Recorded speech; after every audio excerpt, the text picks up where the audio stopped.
Bon matin, bonsoir, bonjour, bonsoir, bonne nuit, peu importe. Donc, analyser une phrase, par où on débute? La première chose, on va y aller avec ce que je considère comme étant le cœur de la phrase, le verbe conjugué.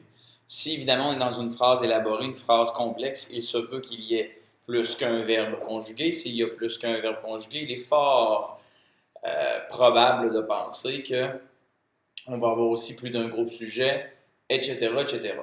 Ça, on va y revenir en temps et lieu. Pour l'instant, concentrons-nous sur une phrase avec un verbe conjugué. Donc, on va trouver le verbe conjugué. Alors, quand je cherche un peu là-dedans, je me rends compte que affamé, ça pourrait sonner quelque chose, mais en même temps, utilisé pour donner une qualité, une qualification, une caractéristique aux vampires. Les vampires affamés dansent avec les momies sur une scène en criant des chansons pour impressionner les autres. Donc, je sais que tu vas me dire qu'en criant, c'est le verbe crier au participe présent. Sauf que ce qu'on cherche, c'est un verbe auquel on peut rattacher un groupe sujet facilement, en posant la question qui est-ce qui, qu'est-ce qui. Okay? Bref, de quoi on parle dans la phrase principalement. Ben, qui est-ce qui criant? Qu'est-ce qui criant?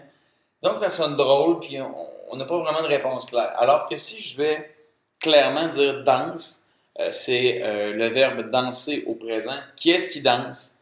Les vampires affamés, c'est très clair. Alors, mon verbe, qui sera mon noyau du groupe du verbe, c'est définitivement danse. Alors, qui est-ce qui danse? C'est les vampires affamés. On parle donc de mon groupe sujet qui est ici. Ce groupe sujet-là est composé d'un groupe du nom. Alors, mon groupe du nom, je vais te les mettre en brun là-dedans dans cette phrase-là. C'est les vampires affamés. On parle ici d'un déterminant, un nom commun et d'un adjectif. Alors, on continue. La grande question qu'il faut se demander, c'est comme mon verbe danse est dans mon groupe du verbe, c'est mon noyau.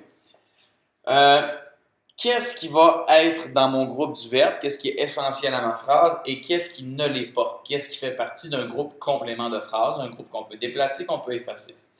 Donc, nos questions clés, juste après le verbe, pour savoir est-ce qu'il y a quelque chose qui vient compléter le verbe. Premièrement, est-ce qu'il y a un adverbe après? C'est-à-dire, est-ce qu'il y a un lentement, doucement, musicalement, plus, moins, en tout cas, peu importe. Est-ce qu'on a un adverbe juste après? Danse avec les momies? Non. Donc, on va se poser la question danse qui, danse quoi? Lorsqu'on se pose la question qui, quoi, c'est pour savoir est-ce que j'ai un complément direct. Donc, on pose la question qui, quoi? Danse qui, danse quoi? J'ai pas de réponse. OK? Il n'y a pas de réponse avec qui a du sens. Danse qui avec les momies? Danse quoi avec les. Non, ça marche pas. On va regarder si on a un ou des compléments indirects cette fois-ci. Donc, on va regarder là-dessus et on se rend compte que danse avec qui, avec quoi, sur quoi, de qui, de quoi, à qui, à quoi. Donc, pour chercher un complément indirect, on va utiliser avec notre question qui, quoi, on va ajouter un petit quelque chose en avant. OK? Donc, c'est pour ça qu'on dit que c'est indirect. Au lieu d'aller directement à qui, quoi, complément direct. Lorsqu'on cherche un complément indirect, ben justement, on y va indirectement. Au lieu de se rendre immédiatement au qui, au quoi, on fait à qui, à quoi, sur quoi, de quoi, à qui, à quoi, etc. Donc, et on pose toujours la question après mon verbe noyau. Danse avec qui? Avec les momies. Danse sur quoi? Sur une scène. Donc, mes compléments de mon verbe noyau dans mon groupe du verbe seraient avec les momies sur une scène. Deux compléments qui seraient indirects. Donc, on va fermer notre groupe du verbe ici. Techniquement, ce qui me resterait dans ma phrase serait des ou un groupe complément de phrase. On va vérifier ça ensemble. Donc, en criant des chansons pour impressionner les autres. Alors, je remarque deux groupes compléments de phrases là-dedans. En criant des chansons, je remarque que c'est un groupe complément de phrases de manière. Comment ils dansent? Ils dansent en criant des chansons. Et pour impressionner les autres, ben, c'est un groupe complément de phrases de but. J'ai un objectif là-dedans. Donc, pourquoi ils dansent? Ben, c'est pour impressionner les autres.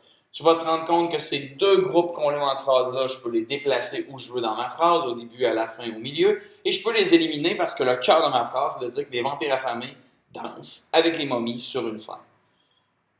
En créant des chansons pour impressionner les autres, c'est de l'information supplémentaire qu'on met pour que ce soit plus précis. Je vais faire remarquer que des groupes du nom, j'en ai ailleurs évidemment. J'en ai un ici, les momies, la scène. J'en ai. Écoute, des chansons, les autres. Donc, on a différents groupes du nom partout dans la phrase. Alors, on se rappelle que le groupe du nom, c'est un plus petit groupe qui peut se retrouver dans différents grands groupes qui ont les fonctions obligatoires ou facultatives dans la phrase. Donc, c'est un peu là, la technique de base pour analyser une phrase. Donc, ce que je te demande ce soir, c'est de me bâtir une phrase dans le même modèle que celui-ci, s'il te plaît, sur le blog, et de me définir très clairement où est le groupe sujet, où est le groupe du verbe et où est ton ou tes groupes compléments de phrase. Pour ce qui est du complément du verbe, parce que tu vas obligatoirement en mettre au moins un, que ce soit direct ou indirect, je te demande, s'il te plaît, de le préciser dans la mesure du possible, dans la mesure de ce que tu comprends. Merci.